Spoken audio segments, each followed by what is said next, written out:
Good morning. আমাদের প্রতিদিনের সকালবেলার আধ্যাত্মিক লাইভে সবাইকে স্বাগত। আমাদের আজকে মঙ্গলবার, গীতা অনুশীলনের দিন। আমাদের চলছিল অষ্টম অধ্যায়।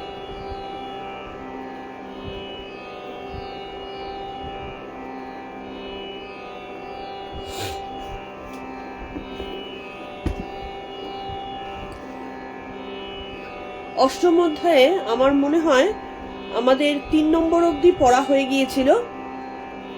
4 নম্বর থেকে আমরা আবার শুরু করব এবং 4 নম্বরেরও অনেকগুলো ব্যাপার আমাদের প্রায় হয়ে গিয়েছিল, যেটাতে বলা হচ্ছে অক্ষর ব্রহ্ম যোগ, মানে 8 নম্বর অধ্যায় অক্ষর ব্রহ্ম যোগ। অক্ষর ব্রহ্ম এবং স্বর ব্রহ্ম দুটোর মধ্যে পার্থক্য কি, এটা আমরা আগের দিন পড়েছিলাম। এবং অর্জুনের যে কোয়েশ্চেনগুলো ছিল 7টা কোয়েশ্চেন, তার মধ্যে থেকে বেশ কয়েকটা প্রশ্নের উত্তর শ্রী ভগবান 3 নম্বর শ্লোকে দিয়ে দিয়েছেন। আমরা একটুখানি রিভিশন করে নিয়ে প্রণাম মন্ত্র দিয়ে শুরু করব এবং রিভিশন করে আমরা পরবর্তী শ্লোকে যাব। বাই দ্য টাইম তোমরা যদি কেউ এসে থাকো আমাকে একটু কমেন্ট করো, না হলে আমার সেই প্রবলেমটা হচ্ছে কিনা, যে কারণে মাঝখানে একদিন বন্ধ করে দিতে বাধ্য হয়েছিলাম, আমি বুঝতে পারি না। তোমরা একটু কমেন্ট করে আমাকে জানিয়ে দাও যে হ্যাঁ জিনিসটা চলছে, আমি সাথে সাথে শুরু করব।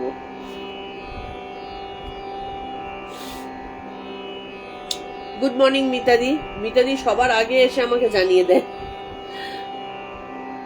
শুরু করছি প্রণাম মন্ত্র দিয়ে। वसुदेवासुतं देवं कंसचाणूरमर्दनं देवकी परमानन्दं कृष्णं वन्दे जगद्गुरुं कृष्णं वन्दे जगद्गुरुम्। ॐ श्री परमात्मने नमः। श्रीमद्भगवद्गीता अथाष्टमोऽध्यायः। अर्जुन उवाच किं तद्ब्रह्म किमध्यात्मं किं कर्म पुरुषोत्तम अधिभूतं च किं प्रोक्तम् अधिदैवं किमुच्यते अधियज्ञः कथं कोत्र देहेऽस्मिन् मधुसूदन प्रयाणकाले च कथै ज्ञेयोऽसि नियतात्मभिः। श्रीभगवानुवाच अक्षरं ब्रह्म परमं स्वभावोऽध्यात्ममुच्यते भूतभावोद्भवो करो विसर्गः कर्म संजितः। ভগবান এই অর্জুনের যে প্রশ্নগুলো ছিল তার মধ্যে অনেকগুলো প্রশ্নের উত্তর তিনি 3 নম্বরে দিয়ে দিলেন। কি কি প্রশ্নের উত্তর দিলেন? একটা হচ্ছে ব্রহ্ম কাকে বলে, এইটা অর্জুনের একটা জিজ্ঞাস্য ছিল, সেই ব্রহ্মের উত্তর তিনি দিয়ে দিলেন। 2 নম্বরে কি বললেন, আধ্যাত্ম কাকে বলে, সেই উত্তর তিনি দিলেন। ব্রহ্ম সগুণ না নির্গুণ, সেই উত্তর তিনি দিয়েছেন। এবং এই যে অর্জুনের প্রশ্ন ছিল যে ইন্দ্রিয় সকলকে কি ব্রহ্ম বলা হয় নাকি দেহকে আশ্রয় করে তিনি আছেন, সেইটারও উত্তর তিনি দিয়েছেন। এবং সেখানে তিনি 2 প্রকার প্রকৃতির ভাব বর্ণনা করেছেন, পরা প্রকৃতি অপরা প্রকৃতি। এই দুটো কি জিনিস, কিভাবে মানুষের মধ্যে আসে বা প্রাণীর মধ্যে আসে, জীব জগতের মধ্যে আসে। আধ্যাত্ম কাকে বলে এই উত্তর তিনি দিয়েছেন এবং কর্ম কাকে বলে সেটাও তিনি বলেছেন। অর্জুনের একটা প্রশ্ন ছিল যে কর্ম কি, তো কর্ম কি এটা বলতে গিয়ে বিসর্গ মানে ত্যাগ রূপ যেটা, সেইটাকেই কর্ম বলা হয়, এই রকম উত্তরও তিনি অর্জুনকে দিয়েছেন, কর্মের বর্ণনা। এবার আমরা 4 নম্বরে আসব। যে আমি এই জায়গাগুলো যদিও বারবার শুনতে ভালো লাগে এবং বারবার শুনলে জিনিসগুলো যত শোনা হয় তত পরিষ্কার হয়ে যায়, কিন্তু আমি এই একটা জিনিস নিয়ে বারবার পড়ে থাকলে পরবর্তীটাতে আর এগোতে পারবো না, সেই কারণে আমি ওই 3 নম্বরের ওই আধ্যাত্ম বা পরাপ্রকৃতি অপরাপ্রকৃতি বিসর্গ অধিভূত এই জিনিসগুলোকে আমি আর ব্যাখ্যা দিকে যাচ্ছি না। আমরা 4 নম্বর থেকে শুরু করছি। 4 নম্বরে তিনি কি বলছেন? শুধু ভগবান লাস্টে শেষ করেছিলেন যে এই অক্ষর ব্রহ্ম চৈতন্যের স্বভাব এবং চৈতন্য রূপে প্রত্যেক জীব দেহের মধ্যে তিনি অবস্থান করছেন। আর যাগযজ্ঞ হোম মানে যেগুলোতে আহুতি প্রদান করা রয়েছে, আহুতি দেওয়া হচ্ছে, সেটাই হচ্ছে কর্ম।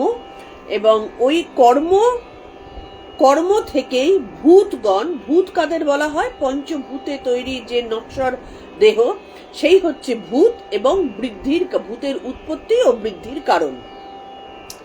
তাহলে ভূত হচ্ছে অবিনশ্বর নয়, ভূত নশ্বর, কারণ তা পঞ্চভূতে তৈরি। সেই পঞ্চভূতে তৈরি জিনিস কিছুদিন বাদে আবার পঞ্চভূতেই ফেরত চলে যায়, সুতরাং সেইটা অবিনশ্বর নয়। এরপরে 4 নম্বর থেকে তিনি আসছেন, অধিভূতং শরো ভাব পুরুশ্চাধিদৈবতম अधियज्ञो हमेवात्र देहे देहभृताम्बर। দেহভৃতম কথাটার মানে কি? দেহধারীদের মধ্যে, বর মানে শ্রেষ্ঠ। হে অর্জুন, দেহধারীদের মধ্যে শ্রেষ্ঠ হে অর্জুন।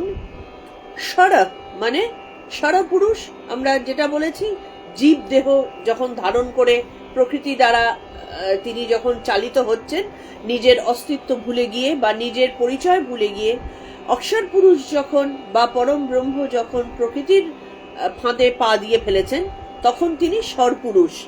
এবং স্বরপুরুষ বলেই তিনি নশ্বর, তিনি অবিনশ্বর না। ভাব মানে বস্তু, এবং অধিভূতম মানে অধিভূত। পুরুষ অর্থাৎ হিরণ্যগর্ভ, যেখানটাতে সৃষ্টির বীজ, সেটাই হিরণ্যগর্ভ। যেখানে বীজ হিসাবে অবস্থান করছেন, সেটাকে কোনটাকে বলে?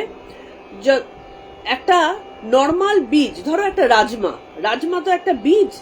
সেই বীজটাকে তুমি জীবন্ত বলতে পারো কি? সেটা বীজ অবস্থায় রয়েছে, সেটা জীবন্ত নয়। সেটাকে আমরা সেদ্ধ করছি, রান্না করছি, খেয়ে ফেলছি। কিন্তু এইটাকে তুমি 2 দিন একটু উপযুক্ত পরিবেশে রেখে দিয়ে দেখো, সেখান থেকে প্রাণ গজাবে। তার মানে কি? প্রাণ রূপে একটা শক্তি ওর মধ্যে নিহিত আছে। এটাই হচ্ছে হিরণ্যগর্ভ অবস্থা। তিনি আছেন নিহিত, প্রকাশিত নন, কিন্তু তিনি আছেন, এই হিরণ্যগর্ভ অবস্থা। অধিদৈবম চ অত্র, এবং অধিদৈব, এই কথাগুলো আমরা আসবো পরে। এই দেহে অহম মানে আমি, অধিযজ্ঞ আমি অধিযজ্ঞ। তাহলে অনেক সময় মনে হতে পারে, আরে শ্রীকৃষ্ণ কি কিছুটা নার্সিসিস্ট?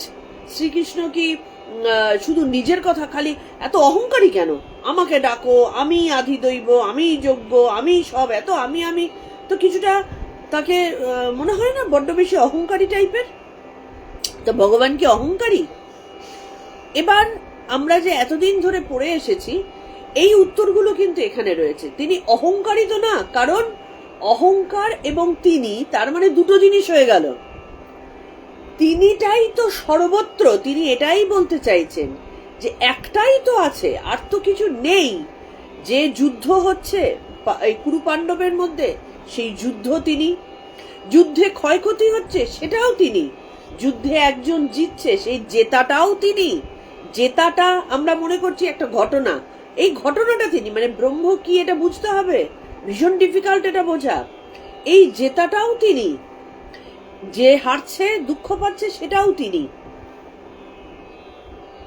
মানে যুদ্ধ তিনি, যুদ্ধ করছে যারা তারাও তিনি, যুদ্ধে হার জিত হচ্ছে সেটাও তিনি, যা ঘটনা ঘটছে, যেখানে ঘটনা ঘটছে, যাদের যাদের ক্ষয়ক্ষতি হচ্ছে, লাভ হচ্ছে, পুরোটাই তো তিনি। তাহলে তিনি এবং অহংকার, এইটা তো কিছু বলতে মানে সোনার পাথর বাটি টাইপের হয়ে গেল। মানে তিনি ছাড়া তো আর কিছু নেই।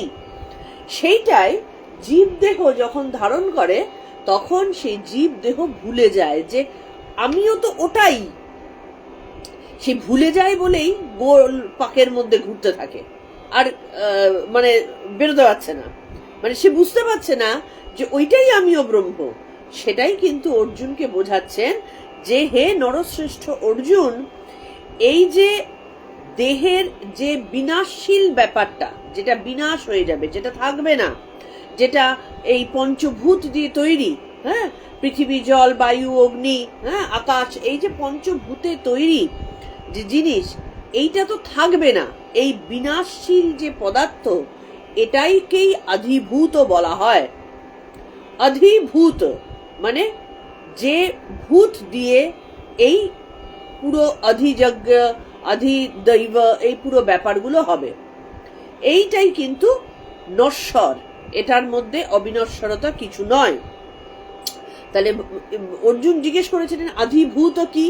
এই ইন্দ্রিয়গুলো কি অধিভূত? এই ইন্দ্রিয় অধিভূত না, এই পুরো যে জিনিসগুলো দিয়ে তৈরি নশ্বর দেহ, এটাই অধিভূত। এবং পুরুষ অর্থাৎ হিরণ্যগর্ভই হচ্ছেন দেবতা। এবার কথাগুলো বলার পরে আগে আমি মানেটা বলে দিই, তারপরে এর ব্যাখ্যাগুলোতে যাব। তাহলে কি হলো, নশ্বর যে দেহ, সেই দেহটাই হচ্ছে অধিভূত, মানে স্বর ভাব। কারণ ওই প্রকৃতির দ্বারা পরিবেষ্টিত না হলে এই পঞ্চভূতের থেকে জিনিস নিয়ে দেহ তৈরি হবে না। প্রকৃতির দ্বারা আগে ঘুলিয়ে যেতে হবে, গেলে নিজের অস্তিত্ব ভুলে সে পঞ্চভূত দিয়ে জিনিস তৈরি করবে, এটা অধিভূত। এবং সেটাই নশ্বর ও ক্ষয়িষ্ণু, কারণ সেটা ক্ষয়প্রাপ্ত হয়। এই যে আমাদের দেখো না, ধীরে ধীরে আমরা জন্মগ্রহণ যখন করছি একরকম দেহ, ধীরে ধীরে বৃদ্ধি প্রাপ্ত হচ্ছে আরেক রকম দেহ, তারপর আবার আমাদের কি বলে জরা আসছে, চুল পাকছে, দাঁত পড়ছে, চামড়া কুচকাচ্ছে। তো কিছু জিনিস ক্ষয়প্রাপ্ত হচ্ছে বলেই না এটা হচ্ছে। তাহলে এগুলোই হচ্ছে অধিভূত। এবার কি, পুরুষাচ অধিদৈবম, ভগবান এবার অধিভূত অধিদৈবের মধ্যে পার্থক্য বোঝাচ্ছেন। তিনি বলছেন পুরুষ চা অধিদৈবতম, মানে পুরুষ চা অধিদৈবতম, প্রত্যেক ভূতের মধ্যে, ভূত বোঝা হয়ে গেছে, প্রত্যেক ভূতের মধ্যে যে অন্তর্যামী সত্তা রয়েছে, যা হিরণ্যগর্ভ। এই যে যেমন বীজের মধ্যে সম্ভাবনা রূপে যে প্রাণ লুকায়িত আছে, লুকিয়ে রয়েছে প্রাণ, বীজটা কিন্তু প্রাণ নয়, বীজের মধ্যে সম্ভাবনা রূপে প্রাণ লুকিয়ে রয়েছে।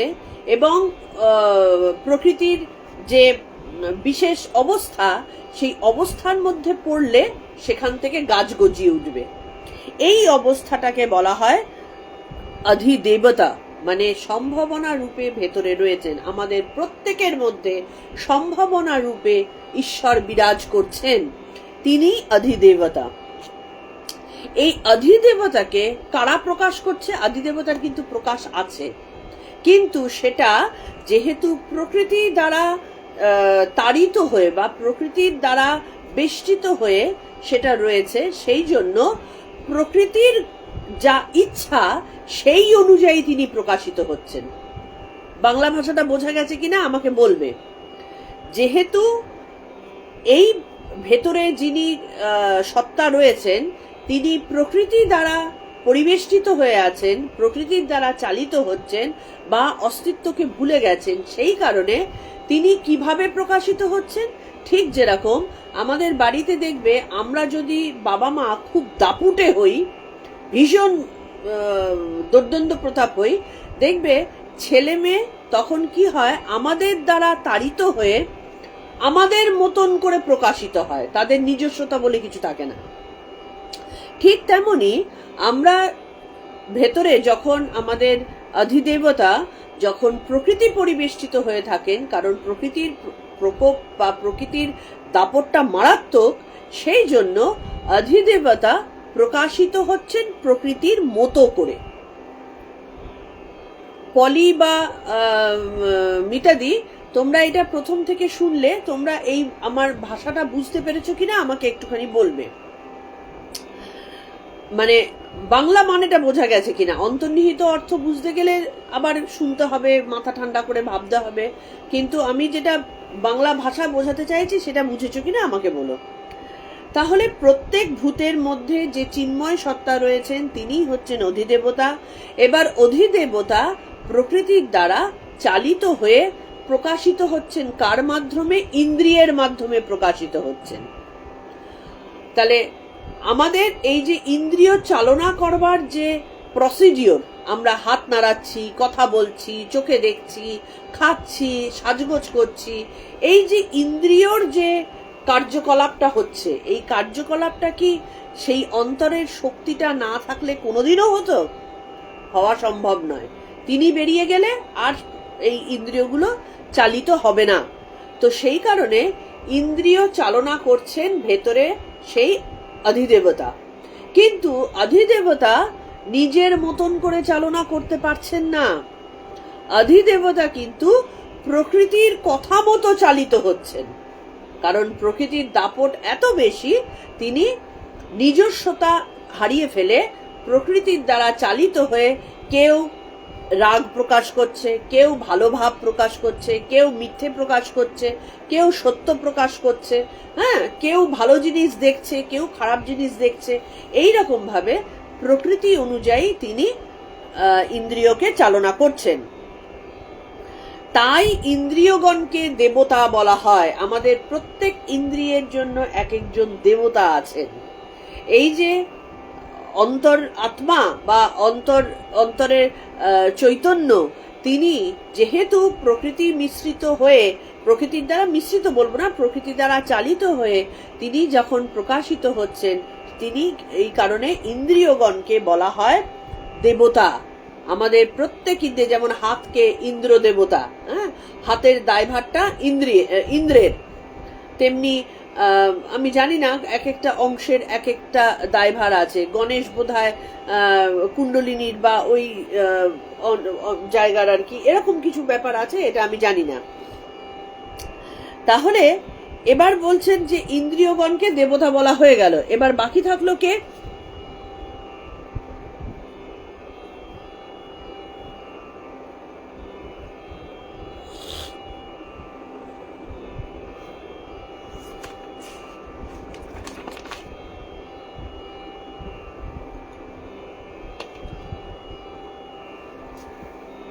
এক মিনিট, হ্যাঁ।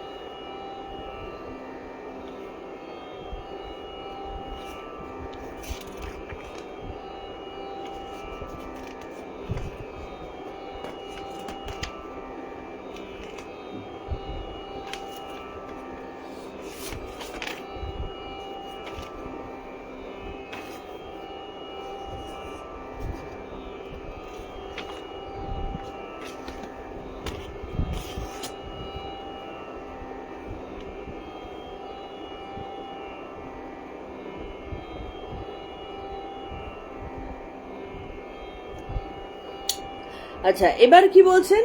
অধিদৈব হলো, ভূত হলো, এবার হচ্ছে অধিযজ্ঞ। তিনি বলছেন অত্র দেহে অহং এবা অধিযজ্ঞ, মানে আমার দেহের আমি অধিযোগ্য। এই অধিযোগ্যটা কাকে বলা হয়? সমস্ত কর্মে মন, মানে কারণ আমি আমার দেহের সমস্ত যোগ্য, যা কিছু হচ্ছে, আমি নিঃশ্বাস নিচ্ছি, নিঃশ্বাস নেওয়ায় আমার প্রাণ চালিত হচ্ছে, আমি খাচ্ছি, সেই কারণে আমার ভেতরে যে একটা ঘটনা ঘটছে, আমাদের অন্ত্রে গিয়ে পাচন হচ্ছে, সেইটা শক্তি প্রদান করে আমার ইন্দ্রিয়গুলোকে কাজ করার নির্দেশ দিচ্ছে বা অবকাশ দিচ্ছে। এই যে প্রত্যেকটা জিনিসই একটা কাজ হচ্ছে। যখন একটা জিনিস খেয়াল করে দেখো, আমাদের মন কতটা গন্ডগোলের, এই যে ইন্দ্রিয় কাজ করছে, পাচন হচ্ছে, কি আমাদের নিঃশ্বাস প্রশ্বাস চলছে, এই কাজগুলো কিন্তু এমনি এমনিই হয়ে যায়, তাই না? আমরা খেলেই কাজ হবে, ভেতরে কিছু থাকলেই কাজ হতে থাকবে। তো এই কাজগুলো কি যখন আমার পেটের ভেতরের ওই অন্ত্রটা করছে, সেই অন্ত্রটা কি, অন্ত্রটার মধ্যে তো প্রাণ আছে, তার প্রত্যেকটা কোষে তো প্রাণ আছে, তো সে কি ভাবছে যে আমি এটা আমার তৃপ্তির জন্য করছি? করছে না, কিন্তু সে তার কাজ করে যাচ্ছে। কিন্তু আমাদের মনটা বড় গন্ডগোলের। আমাদের মন ভাবছে যে আমার পেট ভরলো কি ভরলো না, কম ভরলো না বেশি ভরলো। জীব ভাবছে যে আমার স্বাদ পেলাম কি পেলাম না। দেখো, জীব কিন্তু নিচের মতো করে যাচ্ছে। সুপ্ত অবস্থায় আছি প্রকৃতির ইনস্ট্রাকশন অনুযায়ী। হ্যাঁ, প্রকৃতির ইনস্ট্রাকশন অনুযায়ী কর্ম চলছে, এবং প্রকৃতির ইনস্ট্রাকশনটা আসছে কোথার থেকে? আমাদের সংস্কার থেকে প্রকৃতি সেই রকম ইনস্ট্রাকশনটা দিচ্ছে। আমি যদি খারাপ সংস্কারে নিজেকে বড় করি, তাহলে আমার ভেতরে প্রকৃতি সেই রকম ভাবেই তাকে ইনস্ট্রাকশন দেবে, কারণ আমার চাহিদাটা সেই দিকে। আর আমাদের মনটা হচ্ছে বড় গন্ডগোলের মন, কারণ ওটাই তো বেসিক্যালি প্রকৃতি। আমরা যখন খাচ্ছি, বেসিক্যালি জীবের কিন্তু কিছু হচ্ছে না। জীব নিজের মতো কাজ করে যাচ্ছে, স্যালাইভা দিয়ে ঘোলাচ্ছে, তারপরে ভেতরে ঢুকিয়ে দিচ্ছে। কিন্তু আমার মন ভাবছে যে বাহ, আমার জীবে বেশ আরামটা লাগলো। আবার পেটের মধ্যে পাচন ক্রিয়াটা সম্পন্ন হচ্ছে, সে কিন্তু আপন ইয়েতে করে যাচ্ছে। সেই অন্ত্রের মধ্যে যে কোষগুলো রয়েছে, প্রত্যেকটা কোষের মধ্যে কিন্তু আমাদের প্রাণ রয়েছে। তাহলে প্রত্যেকটা কোষ তো ভাবতেই পারতো, তার মধ্যেও তো ভাবনার ব্যাপারটা থাকতে পারতো যে আমি এই বেশ আমি সুন্দর দেখতে হলাম, আমার স্বাস্থ্য ভালো হলো। ভাবে না, কিন্তু ভাবে আমার সেই মন। আমি ভালো খাবারটা খেলাম, আমার জিভে স্বাদ হলো, আমি আরেকটু ভালো খাবার খেলাম, আমার শরীরে পুষ্টি ঘটলো। মন গন্ডগোল পাকাচ্ছে। ভেতরে দেখো কাজ অটোমেটিক্যালি হয়ে যাচ্ছে। সে এটাকে খেয়াল করতে হবে, এটাকে বুঝতে হবে। এটা ভীষণ কঠিন জিনিস যে আমরা যখনই কোনো কাজ করছি, তার মধ্যে আমিত্বকে স্থাপন করছি, আমি করছি, কিন্তু আমার দেহের মধ্যেই যে অন্ত্রগুলো কাজ করতে থাকছে, দেখো তারা কিন্তু ভাবছে না যে আমি কাজটা করে কি পাচ্ছি। সে ঈশ্বরের নির্দেশ অনুযায়ী কাজ করে যাচ্ছে, করে যাচ্ছে, করে যাচ্ছে। এবার সেই ঈশ্বর ইচ্ছায় সে হয় ভালো থাকবে, নয় খারাপ থাকবে, তার তাতে কিছু এসে যায় না। সে কাজ করে যাচ্ছে। এইটাকে বলা হয় অধিয়জ্ঞ। যা কিছু হচ্ছে যজ্ঞের নিমিত্তে হচ্ছে। রক্ত উৎপন্ন হচ্ছে, ভেতরে দূষিত পদার্থকে বার করছে, কিডনি দিয়ে ছাকা হচ্ছে, বেরিয়ে চলে যাচ্ছে। দেখো কাজ তো হচ্ছে। ভেতরটা কি বসে আছে চুপ করে? বসে নেই কিন্তু। কিডনি কাজ করে ছাকনির মতন ছেকে বেরিয়ে যাচ্ছে, হার্ট রক্ত পাম্প করছে, কোনো সময় কার্বন ডাই অক্সাইড রক্ত থেকে ছেকে সেটা নাক দিয়ে বেরিয়ে যাচ্ছে, আবার সেটা অক্সিজেন নিয়ে শুদ্ধ বায়ু হিসাবে ভেতরে ঢুকে রক্তে সঞ্চালিত হচ্ছে। রক্ত প্রত্যেকটা শিরায় শিরায় ঢুকে ঢুকে তার কর্তব্য পালন করে যাচ্ছে। কই এগুলোও তো নশ্বরী, এগুলোও তো একদিন ক্ষয়প্রাপ্ত হয়ে যাবে। কই এরা তো, এদের মধ্যেও তো প্রাণ রয়েছে। কই তারা তো ভাবছে না যে আমি কেন কাজটা করব, কেন করব না। সে যদি ভাবা শুরু করলো আমার ক্লান্তি লাগছে, অক্লান্ত ভাবে তারা করে যাচ্ছে। বৃদ্ধি হচ্ছে, শরীরের বৃদ্ধি হচ্ছে, অক্লান্ত ভাবে করে যাচ্ছে। যখন শরীরের বৃদ্ধি হচ্ছে, সে কি বুঝতে পারছে না তার মধ্যে কি সেই ইয়েটা হচ্ছে না, প্রাণে ক্রিয়াটা হচ্ছে না যে আমার এখন জরা আসছে, কি আমার এখন কি বলে মৃত্যুর সময় আসছে? বুঝতে তো পারছে। কই তাদের তো কিছু হেলদোল হচ্ছে না। হচ্ছে কিন্তু আমার মনের যা কিছু, আমার এই বহিরাঙ্গের পুরো ব্যাপারটা হচ্ছে। এই আমিত্বটা তাহলে কতটা স্থূল কল্পনা করে থাকো। এই যে ভেতরে পুরো জিনিসটা হচ্ছে, এই যেমন এখানটাতে বলছেন, বুদ্ধি যখন আত্মাকে ছেড়ে এই দেহ নিয়ে খেলা করেন, বিরাট এক কর্মকাণ্ড চলছে। ঠিকই, এই দেহকেই আপনার স্বরূপ বলে বোঝেন, তাকে অধিভূত অবস্থা বলে। এবং যখন এই যে ভেতরে কাজগুলো চলছে, এই কাজগুলো এই কাজগুলো যেভাবে চলছে, সেইটাকে বলা হয় অধিয়জ্ঞ। তাহলে আমার দেহে অধিযোগ্য হিসাবে আমি অবস্থান করছি। এই যে কাজটা হয়ে যাচ্ছে, কাজটা অটোমেটিক্যালি কাজ করে যাচ্ছে, এই পুরো জিনিসটা তিনিই করে যাচ্ছেন। তিনি কাজ করার বস্তুটা, তিনি কাজের ফলাফলটা, পুরোটাই তিনি ছাড়া আর কিচ্ছু নেই। এই জন্য বলছেন তিনি আমার দেহের আমি অধিযোগ্য, কারণ আমি আমার দেহের সকল যোগ্যকে অধিকার করে আছি। এই যে খেয়ে যে তৃপ্তি, এই তৃপ্তিটাও আমি ভোগ করছি। আবার শরীর খারাপ যখন হচ্ছে সেটাও আমিই ভোগ করছি, আমার দেহের ভেতরে পাচন ক্রিয়া হচ্ছে আমিই ভোগ করছি, কারণ এই দেহ আমার তৈরি দেহ। শ্রীকৃষ্ণ এই যে কথাটা বলছেন যখন, তখন তিনি কিন্তু পূর্ণ যোগস্থ অবস্থায় বলছেন, কারণ তিনি অনুভূতি থেকে বলছেন ওইটা আমি। তবে গিয়ে অর্জুনের মনের মধ্যে ঢুকছে। এবার তিনি বলছেন জগতে যা কিছু ঘটছে তার সবটাই কিন্তু যোগ্য, সবটা যোগ্য। বৃষ্টি হচ্ছে যোগ্য, আমরা ভাবছি শুধু আগুন জ্বালিয়ে যজ্ঞ করছি, না, আহুতি যখন দেওয়া হচ্ছে, বৃষ্টিও কিন্তু তার এই যে বৃষ্টিপাত, এটা তিনি পৃথিবীতে আহুতি দিচ্ছেন। পৃথিবীটা কি? প্রকৃতি। কোন প্রকৃতি? ঈশ্বরের দ্বারা নির্মিত প্রকৃতি, ঈশ্বরের প্রকৃতি। তার মধ্যে বৃষ্টি নিজেকে আহুতি দিচ্ছেন, আহুতি দিয়ে কি বার করছেন? শস্য বার করছেন। সেই শস্য আমরা ভক্ষণ করছি, আমাদের ভেতরে ঢুকছে, আমাদের ভেতরে প্রাণ শক্তি উজ্জীবিত হচ্ছে, আমাদের ভেতর থেকে পরবর্তী উৎপত্তি হচ্ছে। দেখো কর্মযজ্ঞ কিভাবে চলছে। এই কোনটা খেয়াল করে দেখো, এই যে বৃষ্টি পড়ছে, শস্য উৎপাদন হচ্ছে, তার ভেতরে প্রাণ ঢুকছে, বড় হচ্ছে, চাষিরা করছে বটে, কিন্তু যদি তার মধ্যে প্রাণ ভগবান চালিত না করতেন, চাষির ক্ষমতা ছিল কি সেই শস্যটা উৎপাদিত করা, বা সেই শস্যের মধ্যে পুষ্টি রূপে প্রাণ শক্তিকে ভেতরে ঢোকানো সম্ভব ছিল? ছিল না। কিন্তু এই পুরো যজ্ঞ জিনিসটা ঈশ্বর তার সৃষ্টি ক্রিয়ার মধ্যে করে যাচ্ছেন। আবার যখন সময় হচ্ছে তিনি সেইটাকে প্রকৃতির সাথে, পৃথিবীর সাথে মিশিয়ে দিচ্ছেন। এইভাবেই কিন্তু যজ্ঞ ক্রিয়া চলছে। এইটাকে বলে যজ্ঞ, যে সব আহুতি দিচ্ছি, আহুতি দিচ্ছি। কার মধ্যে আহুতি দিচ্ছি? ঈশ্বরের যে বিশাল মুখ তার মধ্যে আহুতি দিচ্ছি। যে বিশাল জিনিস, বৃষ্টিও আহুতি দিচ্ছে, তোমার শস্যও আহুতি দিচ্ছে। কার মধ্যে? শস্য, তার ভেতরের যে শক্তিটা সে আহুতি দিচ্ছে জীবের ক্ষুধার মধ্যে, জীবের জঠরের মধ্যে। জঠরের মধ্যে যে অগ্নি রয়েছে তাকে সে নিজেকে তার মধ্যে আহুতি দিচ্ছে। এই আহুতি দিয়ে সেই শস্যটা কি আর শস্য থাকছে? সে নিজেকে পুড়িয়ে ফেললো, সে নিজেকে হজম করে ফেললো, করে ফেলে আরেকটা শক্তি তৈরি হলো। কি শক্তি? আমাদের এই চলৎ শক্তি তৈরি হলো। আমরা চলছি, বলছি, কথা বলছি, পুরো জিনিসটা দেখো হয়ে যাচ্ছে, নিজে নিজেকে আহুতি দিয়ে দিয়ে হয়ে যাচ্ছে। আর আমরা ভাবছি যে আমি শস্য বানালাম, আমি ভালো চাকরি করলাম, করে সেই ভালো বেস্ট একেবারে নর্মালটা না কিনে অর্গানিক শস্যটা কিনলাম, আরো দাম দিয়ে করার ক্ষমতা আছে। বেসিক্যালি কোনোটাই কিন্তু না, এইটা বুঝতে হবে। সেই জন্য আমি তোমার আত্মা, আমাকে বাদ দিয়ে তুমি কিছুই করতে পারবে না। এত লাখ লাখ কোটি কোটি শস্য উৎপাদন হচ্ছে, খেয়াল করে দেখো তো, কোনোদিন যদি একটা শস্যের বা একটা বীজের মধ্যে প্রাণ প্রতিষ্ঠিত হবার মতন অবস্থা না থাকে, হাজার তাতে জল দাও, তার মধ্যে পেস্টিসাইডস দাও, তার মধ্যে ওষুধপত্র দাও, সেটার থেকে গাছ বেরোবে কি? বেরোবে না। তার মানে কি? ঈশ্বর চাইলে তবে তিনি তার মধ্যে অবস্থান করে এই বৃক্ষ উৎপাদন করছেন, এবং তার মধ্যে সেই পুষ্টি হিসাবে তিনি রয়েছেন।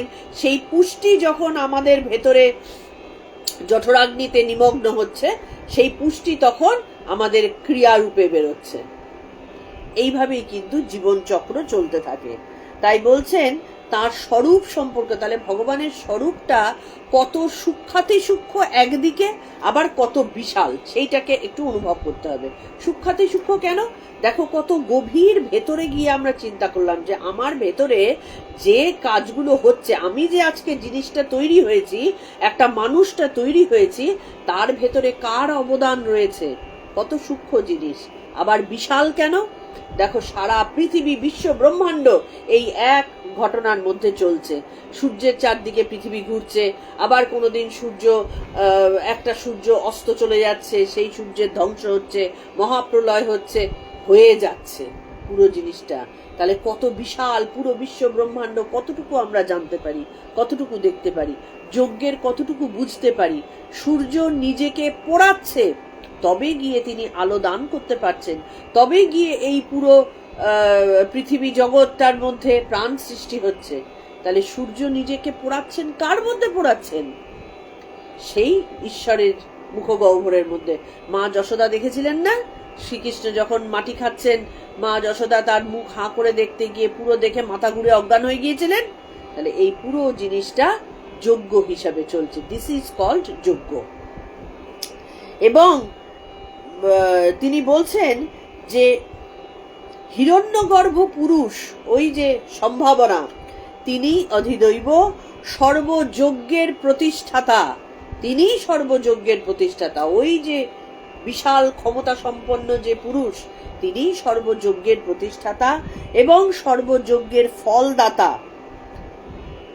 তাই সর্বযজ্ঞের দ্রষ্টাও বটে।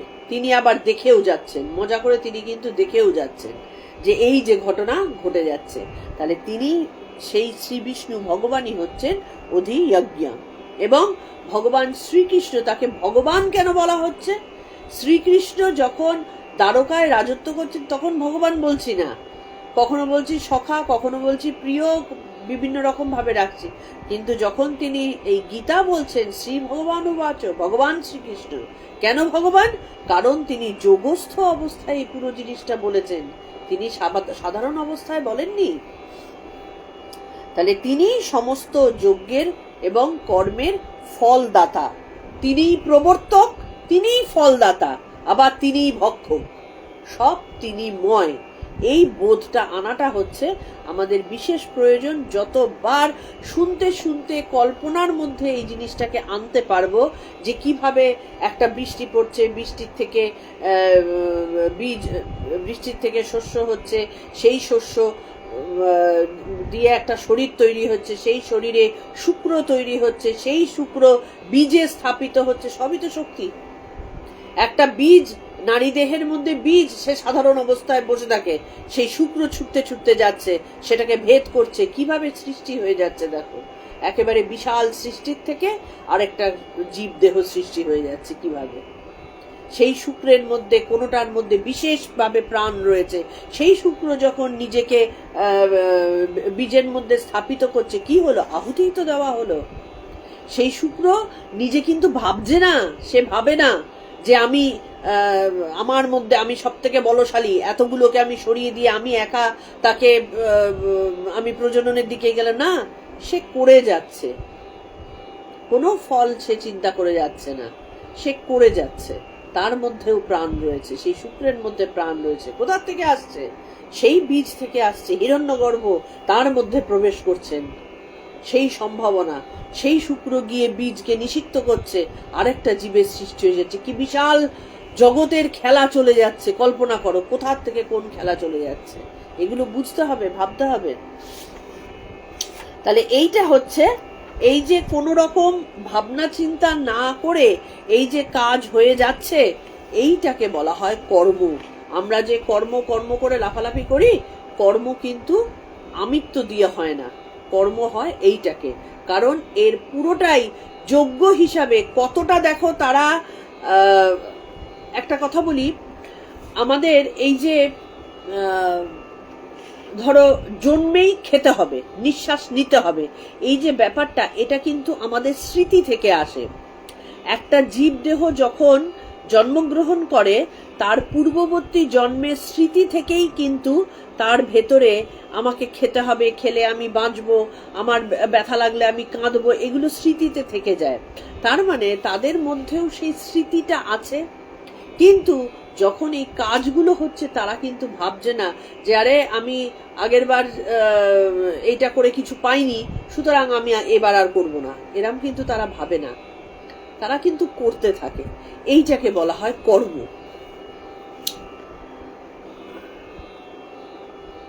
আচ্ছা,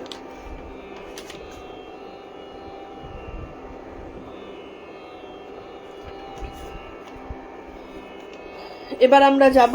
তাহলে আমাদের অর্জুনের যে প্রশ্নের মধ্যে অধিযজ্ঞ কি, অধিভূত কি, হ্যাঁ, এবং এই পুরো জিনিসগুলো ভগবান 3 নম্বরে তিনি উত্তর দিলেন। এবার এই 3 নম্বর বলছি, 4 নম্বরে তিনি উত্তর দিলেন। এই 4 নম্বরটাকে আরো ইলাবোরেটলি আমাদের হয়তো যৌগিক মার্গের মধ্যে দিয়ে ব্যাখ্যা করা যায়, কিন্তু এই মুহূর্তে আমরা সেইটাতে আসবো না, কারণ আমরা ভবিষ্যতে আবার এগুলো নিয়ে যখন বিশেষ বিশেষ শ্লোক নিয়ে আমাদের গীতা চর্চার মধ্যে তো থাকতেই হবে, সেই গীতা চর্চায় যখন আসবো আবার আমরা আরো ইলাবরেটলি বর্ণনা করব। না হলে এখন যদি আমরা সেইভাবে বর্ণনা করতে যাই মাথায় কিচ্ছু ঢুকবে না, মানে অনুভূতিতে আসবে না, বড়জোর একটা বই থেকে রিডিং পড়া হয়ে যাবে। অনুভূতিতে আসতে গেলে আমাদের 2-4 বার এটার মধ্যে থাকতে হবে। যখন এই অধিযোগ্য ব্যাপারটা আমাদের অন্তরে প্রতিষ্ঠিত হয়ে যাবে, অধিভূত ব্যাপারটা, আমি যখন নিজেকে বুঝতে পারবো যে আমি এই শরীরটা নই, এই শরীরটা বেসিক্যালি পঞ্চভূতের তৈরি একটা জড় এবং নশ্বর, তখন আমার মধ্যে একটা বোধ আসবে। এটা বোধে বসাতে হবে। আমার মধ্যে আছে কোনটা? সেই স্বর পুরুষ আছে, স্বর পুরুষকে অক্ষর পুরুষে বার করতে হবে। এইটাই হচ্ছে আমার কাজ। এই জিনিসটা যখন আসবে তখন আমাদের শরীর বোধ চলে যাবে। কেন শরীর বোধ যায় এবার বোঝা যাচ্ছে? যে যখন আমি ভাবতে থাকবো যে আমার কি বলে এটা শরীর নয়, ওই ভেতরে স্বরপুরুষটাই আমি, তখন আর শরীর বোধ থাকে কি? থাকবে না তো। তখন তো ওইটা নিয়েই চিন্তা হতে থাকবে, একটা সময় চিন্তাও থাকবে না, তখনই সমাধি অবস্থা। এবার আমরা যাব 5 নম্বরে। অন্তকালে চ মামেব স্মরণ মুক্ত্বা কলেবরম ইয়প্রয়াতি সমদ্ভাবম ইয়াতি নাস্ত্যাত্র সংশয়ঃ। অন্তকালে চ, শেষ সময়ে অর্থাৎ মৃত্যুকালে, মাম এব, আমাকেই স্মরণ করতে করতে, কলেবরম মানে দেহ, মুক্ত্বা ত্যাগ করে, ইয়হ যিনি, প্রয়াতি মানে প্রয়াণ করেন, তিনি, মদ্ভাবম আমার ভাব অর্থাৎ আমার স্বরূপ, ইয়াতি প্রাপ্ত হন। অত্র সংশয় না অস্তি, ভগবান দৃঢ়ভাবে বলছেন এটাতে কোনো সংশয় নেই। মানেটা কি? যিনি মৃত্যুর সময় আমাকেই স্মরণ করতে করতে দেহত্যাগ করেন, তিনি আমাকেই লাভ করেন, এ বিষয়ে কোনো সন্দেহ নেই। তাহলে যারা ব্রহ্ম চিন্তা করতে করতে দেহত্যাগ করছেন তারা আলটিমেটলি আমাকেই প্রাপ্ত হচ্ছেন। কারণ দেখবে, একটা খেয়াল করে, আমরা যদি কারোর কথা খুব বিশেষ করে ভাবতে থাকি, তাকে নিয়ে সারাদিন চিন্তা করতে থাকি, তার ভাবটা আমাদের মধ্যে ঢুকে যায়। সেই জন্য সবসময় বলা হয় ভালো লোকের সাথে মেশো, ভালো সঙ্গ করো, যার ভালো কথা বলো, ভালো বই পড়ো, যাতে করে সেই ভাবটা, যেমন এক একটা মেয়ে দেখবে ছোটবেলা থেকে, যেটা আমার ক্ষেত্রে হয়েছে, আমি নিজে বলছি, ছোটবেলায় আমি খুব চিত্রাঙ্গদার গল্পটাকে ভাবতাম। চিত্রাঙ্গদাকে ভাবতে ভাবতে আমার ভেতরে যেন চিত্রাঙ্গদা এসে বসে যেত। কি, আমি নারী বেশি, কিন্তু আমার মধ্যে একটা যুদ্ধ করার মতন মনোবৃত্তি, আমার মধ্যে একটা শক্ত ভাব যে আমি সবকিছু করতে পারি। এবং আমার মধ্যে কিন্তু সেই ভাবটাই প্রতিষ্ঠিত হয়েছিল যখন আমাকে আমার মা একবার বলেছিল, আমি খুব হেভি কারাটে করতাম আর কি, মানে খুব যেটা কষ্টকর, হ্যাঁ, কিয়োকুশিন কারাটে করতাম। এবং সেই কিয়োকুশিন কারাটে মেয়েরা যেভাবে করে, যেভাবে করতে অভ্যস্ত, সেটা কিন্তু আমি করতাম না। আমার সাথে 3-4 জন একসাথে আমার ট্রেনার যেভাবে আমাকে ট্রেন করতো, আমার মা একদিন ওটা দেখে কেঁদে ফেলেছিল। মা ভেবেছিল যে গোপা, তোর জীবনে কি খুব কোনো কষ্ট আছে যে তুই এইরকম ভাবে এত পরিশ্রম তুই করতে পারিস? এইরকম পরিশ্রম কোনো মহিলা দেখা যায় না। তো মা এটা বুঝতে পারেনি বেসিক্যালি কোনো কষ্ট না, আমার ভেতরে সেই চিত্রাঙ্গদা। কারণ আমার মধ্যে সবসময় মনে হতো যে আমি যদি চিত্রাঙ্গদা রূপী হই তাহলে আমার মধ্যে একটা অস্বাভাবিক তেজ এবং অস্বাভাবিক শক্তি আমার মধ্যে কাজ করছে। এবং আমি কিন্তু তখন আর আমাকে চিত্রাঙ্গদা ভাবছি না, আমি অটোমেটিক্যালি তার মতো ভাবনায়, তার মতো চিন্তায় আমি হয়ে গেছি। সেইটা আমাকে ওই বুড়ো বয়সে ওই কাজটা করতে সাহায্য করেছে। তো সেই রকম যাকে নিয়ে খুব বেশি ভাবা হয়, মানুষের ভেতরটা তার মতন হয়ে যায়। ওই জন্য খুব খারাপ লোককে নিয়ে খুব বেশি সমালোচনা ভাবনা করতে নেই। হয়তো রাগ হয়েছে, মুহূর্তের জন্য হয়েছে, ছেড়ে চলে যাও। কারণ তাকে নিয়ে বেশি ভাবলে একদিন না একদিন তার মতো হবেই।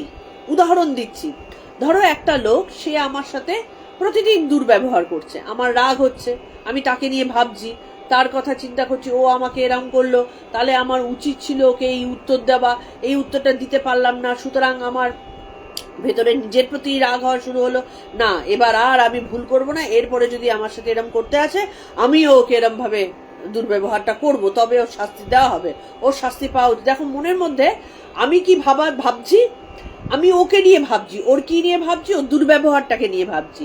অটোমেটিক্যালি আমার মনের মধ্যে তৈরি হচ্ছে আমি কি করে দুর্ব্যবহারটা করে ওকে শাস্তি দেব। তাহলে আমার স্বাভাবিক নেচারটা থেকে, শান্ত ভাব থেকে, শুভ্র ভাব থেকে আমি বেরিয়ে এসে ওর নেচারের যে খারাপটা সেইটা বার করে ওকে ফেরত দিচ্ছি। এবং ওইটা কিন্তু আমার একটা শিক্ষা হলো যে তাহলে যখন কেউ আমার সাথে দুর্ব্যবহার করবে আমার তাহলে এইরকম তেজ মেজাজ দেখিয়ে দুর্ব্যবহারটা করা উচিত, শিখলাম। তার মানে কি ওটা আমার স্বভাবে দাঁড়ালো, আমি পরবর্তীতে যখনই সেরকম দেখবো আমার মুখ দিয়ে ওরকম অশ্রাব্য কথাই বেরোবে। তাহলে আমি কি তার মতো হয়ে গেলাম না?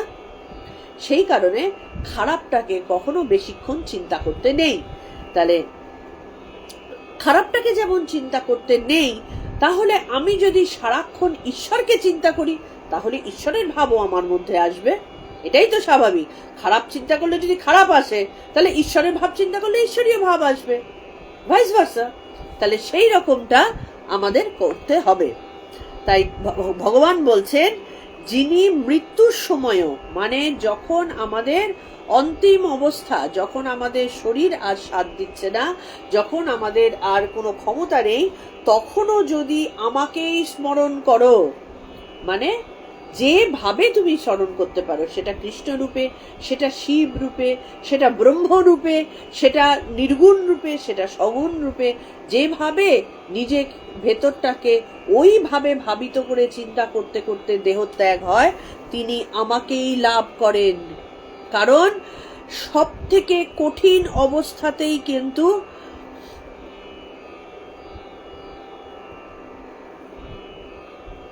হ্যাঁ পলি ঠিকই বলেছে, ওরকম হয় অনেক সময়, অনেক কিছুই ঘটনা ঘটে। তো তার মানেটা কি, যখনই আমাদের সব থেকে কঠিন সময় উপস্থিত হয় তখন কিন্তু আমাদের আসল ক্যারেক্টারটা বেরোয়।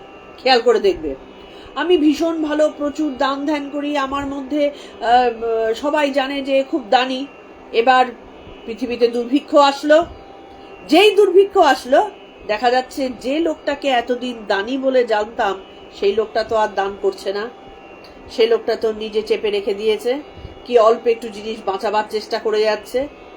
যুক্তি কিন্তু তার কাছেও আছে যে আমাকে তো বাঁচতে হবে, আমার সংসারকে প্রতিপালন করতে হবে, সুতরাং আমি যদি এখন দান করে দিই তাহলে কি করে আমার চলবে। কিন্তু সত্যিকারের যিনি দানি তিনি কিন্তু ওইটা করতে পারবেন না, কারণ তার রক্তের রন্ধ্রে দান ব্যাপারটা রয়েছে। কিন্তু যে সত্যিকারের রন্ধ্রে রন্ধ্রে নেই, সে বিপদকালে তার ভেতরে অরিজিনাল বীজ রূপে কোনটা রয়েছে সেটা বেরিয়ে আসলো। যখন মা যখন বাপের বাড়িতে জয়রামবাটিতে দুর্ভিক্ষ হয়েছে, মার তখনও বিয়ে হয়নি, ছোট্ট নাকি বিয়ে হয়ে গেছে, হ্যাঁ, যখন দুর্ভিক্ষ হয়েছে মা শারদা, তার বাবা কি করলেন দেখো, দুর্ভিক্ষের মধ্যে তিনি কিন্তু নিজের ভেতরে যে গোলায় ধান ছিল তিনি ধরে রাখলেন না, অকাতরে তিনি বিলিয়ে দিলেন। আর শিশিমা কি করছেন, সেই নিজে গরমের মধ্যে ওইটুকু বাচ্চা মেয়ে দু হাতে পাখা দিয়ে দিয়ে তিনি বাতাস করছেন যাতে তারা বুভুক্ষু যারা এসেছে তাদের মুখে অন্ন উঠে যায়। কি করে হলো? তাদের মনের মধ্যে ভয় লাগতে পারতো না যে কি জানি বাবা শেষ হয়ে গেলে কি হবে? আমাদের করোনার সময় দেখা যায়নি মানুষের আসল চরিত্র, আসল জিনিসটা বেরিয়ে এসেছিল। কিন্তু এমন লোকও ছিল, সেটাও আমার দেখা, সেটাও আমি দেখেছি, যাদের মধ্যে কিন্তু ওই করোনার ভয় তাদেরকে গ্রাস করতে পারেনি, তাদের ভেতরকার, তার মানে কি বীজ রূপে তাদের ভেতরে সত্য সুন্দর অবস্থান করছেন, হাজার খারাপেও তাদের ভেতর থেকে আর খারাপটা বেরোবে না। তো সেটাই বলছেন যে অন্তকালে যিনি আমাকে স্মরণ করতে করতে, তাহলে তার মানে কি যখন কঠিন সময় তখন আসলটা বেরোবে। তাহলে সব থেকে কঠিন সময় কোনটা? আমাদের মৃত্যুকাল। মৃত্যুটা হচ্ছে সব থেকে কঠিন, আমরা মেনে নিতে পারি না, কারণ আমরা মনে করি সবাই মরবে, আমি মরবো না। তো এই মৃত্যুটাকে আমরা কখনো মানতে পারি না। তাহলে যখন ওই কঠিনতম সময়টা উপস্থিত হবে, তখন যদি আমরা তাঁর কথা স্মরণ করতে পারি, তবে গিয়ে আসল শরণাগত হওয়া হলো, আসল তাহলে তাঁর ভাব ধারণ করা হলো। তিনি পরবর্তীতে যখন জন্মগ্রহণ করবেন, তিনি সেই ঐশ্বরিক ভাব নিয়েই জন্মগ্রহণ করবেন, বা ঈশ্বরকে প্রাপ্ত হবেন, আর জন্ম হবে না। সেটা ডিপেন্ড করবে তিনি কতটা তার মধ্যে ভোগ রয়েছে সেইটার উপরে। তাহলে ভগবান এইটা বলছেন, এ বিষয়ে কোনো সন্দেহ নেই, জোর দিয়ে বলছেন আমাকেই প্রাপ্ত হবে। তাহলে এবার অধিভূত, অধিযজ্ঞ ইত্যাদি কয়েকটা কথা ভগবান অর্জুনকে বলেছেন। এবার এসব কথার মধ্যে শেষ কথাটা হচ্ছে অধিযজ্ঞ, লাস্টে অধিযজ্ঞ রূপে বললেন। এবার অধিযজ্ঞ কথাটার মানে তাহলে কি দাঁড়ালো? ওটাই তার স্বরূপ। আমরা অক্ষর ব্রহ্মতে কিন্তু তার স্বরূপ কল্পনা মানে বোঝার চেষ্টা করছি। তাহলে ঈশ্বর বোঝালেন এই অধিযজ্ঞটা হচ্ছে আমার স্বরূপ, সব কিছু আমি ছাড়া আর কিছু নেই। এই অবস্থায়, এই যে অধিযজ্ঞ অবস্থায় তিনি নির্গুণ ব্রহ্ম। কেন নির্গুণ ব্রহ্ম? কারণ এই যে কাজগুলো, যজ্ঞগুলো হয়ে যাচ্ছে, কোনো ভাবনা নেই, কোনো চাহিদা নেই, কোনো চিন্তা নেই, হয়ে যাচ্ছে নির্গুণ। সেই যে ভেতরে কাজটা হয়ে যাচ্ছে নির্গুণ অবস্থায়, কোনো কামনা বাসনাহীন অবস্থায়। সেই কারণে মৃত্যু শয্যায় শয়ন করে যখন কেউ তাকে মনে করবে, সেই অবস্থা লাভ করবে, তখন ঈশ্বরের অবস্থা সে প্রাপ্ত হবে। কিন্তু এটা করার জন্য কি করতে হবে? সারাক্ষণ স্মরণ মরণ করতে হবে, সারাক্ষণ। কারণ হঠাৎ করে একদিন সারা জীবন একরকম ভাবে কাটিয়ে হঠাৎ করে একদিন আমি 10 দিন আমি একদম বয়সকালে একটু খঞ্জনি বাজিয়ে হরিনাম করলাম, কি একটু পুজো আসা ছুত মারবো, আবার বয়সকালে অতিরিক্ত ছুত মার্গি হয়ে যায়, সেইগুলো করলাম, ধরিস না ছুস না, নিয়মের চোটের লোকে সূর্যফুল দেখছে, লাভ হয় না তাতে। সারা জীবন ধরে ভেতরে করতে করতে করতে করতে যখন ভেতরের আত্মকেন্দ্রিক ব্যাপারটা ধুয়ে মুছে সাফ হয়ে যাবে, পুরো জীবনটা, পুরো কথাটা, পুরো ভাবনাটা ঈশ্বরময় হয়ে যাবে, তখনই গিয়ে একমাত্র যখন মৃত্যুকালে মৃত্যু যন্ত্রণা উপস্থিত হবে, তখন ঈশ্বরের নাম স্মরণে আসবে, না হলে আসবে না।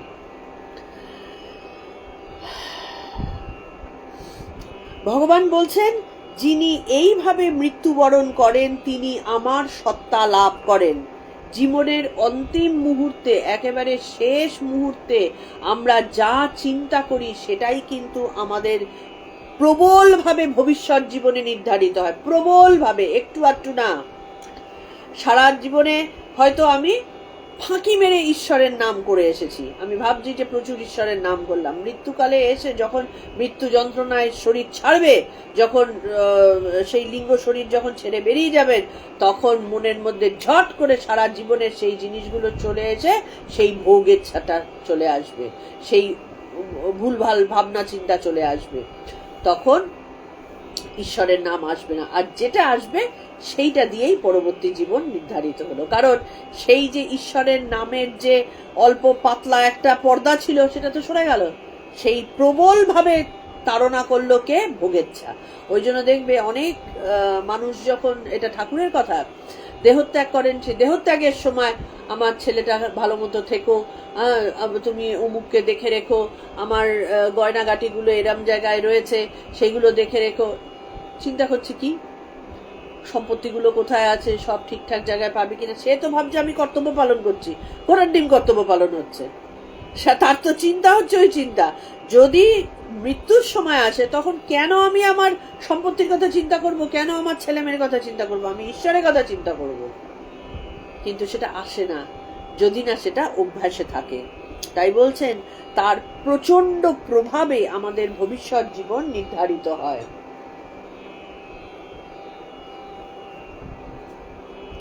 এটা আমাদের জানা প্রয়োজন। হিন্দু ধর্মে এটাকেই বলে পুনর্জন্মবাদ। তাই দেহত্যাগের সময় মানুষ ঈশ্বর চিন্তা করে, মন্ত্রোচ্চারণ করে অথবা ভজন গায়। তবে এটা আমাদের জানা প্রয়োজন, এখানে লেখা রয়েছে সারা জীবন ঈশ্বর চিন্তার অভ্যাস না করলে ঠিক সময়ে ভগবানের সমাহিত হওয়া যায় না। ঈশ্বরের প্রতি সত্যিকারের ভালোবাসা, অনুরাগ না থাকলে শেষ মুহূর্তে তার চিন্তা আসে না। তাই নিরন্তর অভ্যাস করে করে নিজের মনকে তৈরি করতে হয়। স্বামী বিবেকানন্দ এখানে বলছেন, তার কবিতাটা পড়বে কালিদা মাদার, মৃত্যুকে যে বাহু পাশে বাঁধতে পারে একমাত্র তারই কাছে জগন্মাতা আসেন।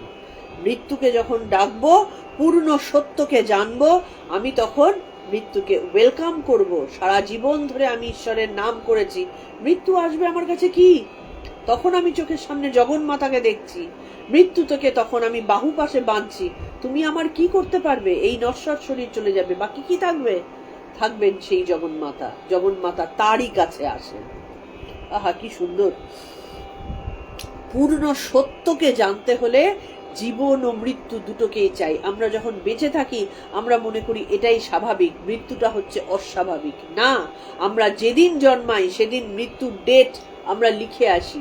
কি রূপে আমরা মৃত্যুকে বরণ করব, মৃত্যু কি রূপে আমাদের কাছে আসবে, সেটা অ্যাক্সিডেন্ট রূপে আসবে নাকি বিছানায় শুয়ে হার্ট অ্যাটাক করে আসবে, আমরা কেউ বলতে পারি না, কিন্তু সবই স্বাভাবিক। মৃত্যুকে আমরা লিখে নিয়ে সাথে নিয়ে আসি, কিন্তু সেটাকে জানবার জন্য আমাদের তার ভেতরে ঢুকতে হবে। সেই ভেতরে ঢুকলে তবেই সেই সাহস আসবে যে মৃত্যুকে যে বাহু পাশে বাঁধতে পারে, মানে মৃত্যুকে আমি আলিঙ্গন করছি, আমারই তো মৃত্যু, আমারই তো জন্ম। সেই আমার বলে আমি যখন বুঝবো, তখন আমার এই দেহ ছাড়াটাকে আমরা যে মৃত্যু বলি, সেইটাতে আর কোনো ভয় থাকবে না। এখানে বলছেন যে যারা মৃত্যুর স্বরূপকে উপলব্ধি করেছে। মৃত্যুর স্বরূপটা কি? মৃত্যুর স্বরূপটা আমরা মৃত্যু বলতে বুঝি দেহকে ছাড়া। এটাকে কি মৃত্যু বলে? অ্যাকচুয়ালি অজ্ঞানতাকে বলে মৃত্যু। আমি তো এই দেহ থেকে ওই দেহে যাচ্ছি। ঠাকুর বলেছিলেন না মাকে, তুমি হাতের খুলছো কেন? আমি কি কোথাও গেছি? এই তো যেমন এ ঘর থেকে ও ঘর। এইটাকে যে বুঝতে পারে, মৃত্যুর স্বরূপকে যে উপলব্ধি করতে পারে এবং সাহসের সঙ্গে মৃত্যুর পূর্বে তার মুখোমুখি হতে পারে, তারাই মহৎ হতে পারেন। ঈশ্বরের কাছে প্রার্থনা করতে হয়, সেই সাহস আমাকে দাও। এই জন্য এই আদ্যাস্তোত্র পাঠ, আদ্যাস্তোত্র পাঠের মধ্যে এই শক্তিটা পাওয়া যায়। আদ্যাস্তোত্রের মধ্যে দেখবে লাস্টে লেখা আছে মহাভয় বিনাশিনী। এই আদ্যাস্তোত্র পাঠ করতে করতে ভেতরে সেই ভয়ের বিনাশ হয়, সেই মৃত্যুকে তখন কাছে ডাকা যায়, বোঝা যায়, সেই স্বরূপকে উপলব্ধি করতে। কি আছে মৃত্যু? আমি এখান থেকে বেরিয়ে যাব। এইটার প্রতি মায়াটা না থাকলেই ইজিলি বেরিয়ে যাওয়া যাবে। যাদের মায়া আছে তাদের শরীর ছাড়তে চাইবে না, রোগগ্রস্ত হয়েই যাচ্ছে। ডাক্তার বৌদি কি বলে, একেবারে পুরো বাড়ি নার্সিংহোম হয়ে গেছে, শরীর ছাড়ছে না। কিন্তু যারা দেখবে তোমার এরকম মৃত্যুকে যারা স্বরূপ উপলব্ধি করেছে, রোগ ভোগ হলো, সুন্দর শুয়ে থাকলেন, হয়তো খুব কঠিন রোগ হলো, কিন্তু তাদের মধ্যে কোনো হেরফের হলো না, জানছে, তারা অনুভব করতে পারছে এই যে শরীরটা যাচ্ছে, এই শরীরটা পচে যাচ্ছে, অনুভব করলো। যখন সময়টা আসলো, বিধাতার নির্দেশ, ড্যাং ড্যাং করে বেরিয়ে চলে গেল, কিচ্ছু হয় না তাদের। এখানে বলছেন যে তাই চরম মুহূর্ত যখন আসবে, তখন আমাকে যখন মৃত্যুর সম্মুখীন হতে হবে, তখন যেন প্রসন্ন চিত্তে বলতে পারি, হে মৃত্যু, তুমি এসেছো, আমি তোমাকে আলিঙ্গন করি। এই নির্ভীকতার প্রয়োজন। আমরা সারা জীবন ভর ভয়ে ভয়ে ভয়ে ভয়ে, কত ভয়, সামাজিক ভয়, অর্থের ভয়, দুঃখের ভয়, ব্যথার ভয়, কত ভয়ে আমরা জীবনে তো মরেই আছি, কোথায় বা বেঁচে আছি। নির্ভীকতা বলে যখন পুরো জীবনকে ভয়হীন হয়ে বেঁচে লাস্ট মোমেন্টেও তুমি এসেছো, আমি প্রস্তুত, এটাকে বলে নির্ভীকতা। ঈশোপনিষদে ঋষি প্রার্থনা করছেন, এই সূর্য ও বিশ্বের পেছনে যে পরম সত্য আবৃত আছে তা আমার কাছে উদ্ঘাটিত হোক। তার সত্য উদ্ঘাটিত হবে কখন? যখন জ্ঞানও তো আমি এটাকেও জানবো ওটাকেও জানবো, তবে না সত্য উদ্ঘাটিত হবে। না হলে অর্ধেকটা জানা হলো। আমার জীবনের কাজ শেষ হয়েছে, এখন মৃত্যু আগত। আমরা জীবনের কাজ শেষ করতে চাই না। খেয়াল করে দেখবে, আমাদের কিছুতেই স্বামী, সন্তান, সংসার সমস্ত কিছু নিয়ে কাজ করার পর বুড়ো হয়ে গেছি, দায়িত্ব ছাড়তে চাইছি না। কেন? না, আমার এখনো কাজ বাকি, আমারকে ছাড়া ওদের চলবে না। আমরা কিছুতেই ছাড়তে চাই না। এই ছাড়তে চাই না মানে আঁকড়ে আঁকড়ে ধরছি, মানে মৃত্যু কাছে আসছে, সেটাকে অনুভূতিতে আনতে চাইছি না। ছাড়তে হবে। না ছাড়লে মৃত্যু তত কঠিন ভাবে আসে। এবার এই শরীর আগুনে ভস্মীভূত হয়ে ভৌতিক উপাদানে পরিণত হোক। হে মন, তোমার এখন শুভ কর্মের কথা স্মরণ করো। এই হলো আমাদের সনাতন দৃষ্টি। যদি আমরা সনাতন ধর্মে নিজেদেরকে ভাবিত রাখি, এইভাবে নিজের জীবন আনতে হয়, এইভাবে নিজের ভাবনাকে কন্ট্রোল করতে হয়। আমরা ঠিক উল্টোটা করি, যত বয়স বেড়ে যাচ্ছে তত বেশি করে আঁকড়াবার চেষ্টা করি। নাতি পুতি, নাতির নাতি, কত কিছু দেখার শখ এখনো বাকি আছে। পাগলের মতন চেষ্টা করে যাচ্ছি আঁকড়ে রাখার, পাগলের মতো চামড়া টান টান রাখার।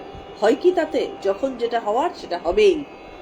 তার থেকে বেটার নয় কি শান্তভাবে, আমি সন্তান হয়ে জন্মেছিলাম, আমি এক সময় স্ত্রী হয়েছি, এক সময় মা হয়েছি, ধীরে ধীরে আমার একটাকে যেমন ত্যাগ করতে করতে এসেছি, ঠিক তেমনি ভাবে আমার পরবর্তী জেনারেশন যখন তৈরি হয়ে যাচ্ছে, ধীরে ধীরে ত্যাগ করতে হয়, নিজেকে প্রস্তুত করতে হয়। একটু করে প্রস্তুত করলে শেষ সময় আসবে যখন লোককে কলা দেখিয়ে বেরিয়ে চলে যাবে। ভগবান বলছেন, যারা আমাকে স্মরণ করেন তারা আমাকে লাভ করেন। কিভাবে? আমি মৃত্যুশয্যায় শুয়ে আমি যদি আমার এই কর্মযোগকে স্মরণ করি, যোগ হিসাবে ঈশ্বরকে স্মরণ করি, আমি যে কোনো ভাবে ঈশ্বরকে যদি স্মরণ করি, তাহলে আমি তাতেই পরিণত হব। কারণ আমার মন প্রাণ শরীরের ভেতরের পূর্ণভাবে তিনি অবস্থান করছেন। তখন আর আমার বাইরের কিচ্ছু আমাকে কাবু করতে পারবে না।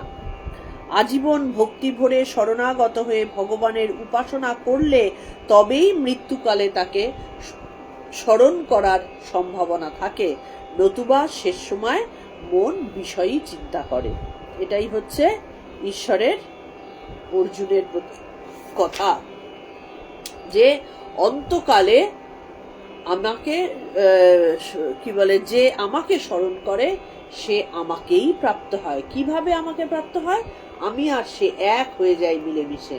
পরবর্তীতে যদি তার কিছু ভোগ থেকে থাকে, সে যখন জন্মগ্রহণ করবে, আমার কিছু ঐশ্বর্য নিয়ে সে জন্মগ্রহণ করবে। সে একটা ভালো বংশে জন্মগ্রহণ করবে, তার বাকি ভোগটুকু শেষ করে ফেলতে হবে। সে একটা যোগীর বংশে জন্মগ্রহণ করবে, সে তার যেটুকু ভোগ আছে, যেটুকু আছে সেইটুকু কমপ্লিট করে দিয়ে সে বেরিয়ে চলে যাবে, ব্যাস হয়ে গেল। এইভাবে মৃত্যুকে ভাবতে হয়, বুঝতে হয় এবং মৃত্যুকে আলিঙ্গন করতে হয়। মৃত্যুকে ভয় পেতে নেই। এটা একটা জীবনের, ঠিক যেরকম আমরা বাচ্চা বয়সকে ছেড়ে এসেছি, হামাগুড়ি দেওয়ার সময়টাকে ছেড়ে এসেছি, ঠিক তেমনি বাকিটাকেও ছেড়ে দিতে হয়। ওটাও পরবর্তীতে আসবে। আমরা যখন ছোট থাকি দেখবে আমরা বড় হবার জন্য হাকুপাকু করি, আমাদের তাতে কিন্তু ভয় হয় না, এ বাবা বড় হয়ে গেলে কি হয়ে যাবে, এটা কিন্তু হয় না। কিন্তু যখনই আমাদের বড় থেকে বুড়ো হই, আমাদের মধ্যে একটা সাংঘাতিক ভয় ঢুকতে থাকে। হ্যাঁ, না কোনো রকমে ধরে রাখার, আঁকড়ে রাখার চেষ্টা, এইটা থাকে না যদি আজীবন শাস্ত্রের মধ্যে, ঈশ্বরের চিন্তার মধ্যে আমরা নিজেদেরকে রাখতে পারি। আচ্ছা, মিতাদি বলছেন, আমার মাকে যখন হসপিটালে নিয়ে যাওয়া হচ্ছে, মা তখন ঠাকুরকে প্রণাম করে বলল, ঠাকুর তুমি এদের সবাইকে দেখো, আমি তো আর ফিরবো না।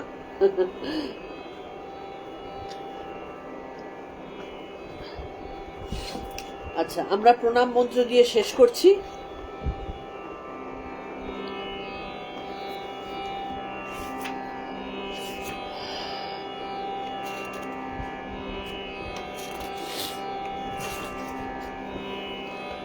ओम तत्सदिति श्रीमद्भगवद्गीतासु उपनिषत्सु ब्रह्मविद्यायां योगशास्त्रे श्रीकृष्णार्जुन संवादे अक्षरब्रह्मयोग नाम अष्टमोऽध्यायः।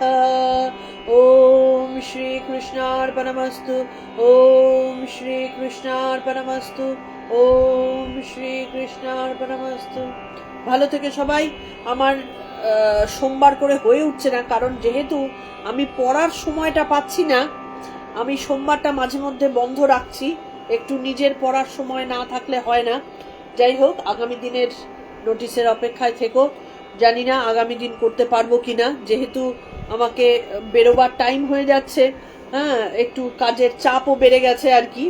তবে চেষ্টা করব আসতে। যদি না আসতে পারি, পরবর্তী দিনের জন্য অপেক্ষা করবে।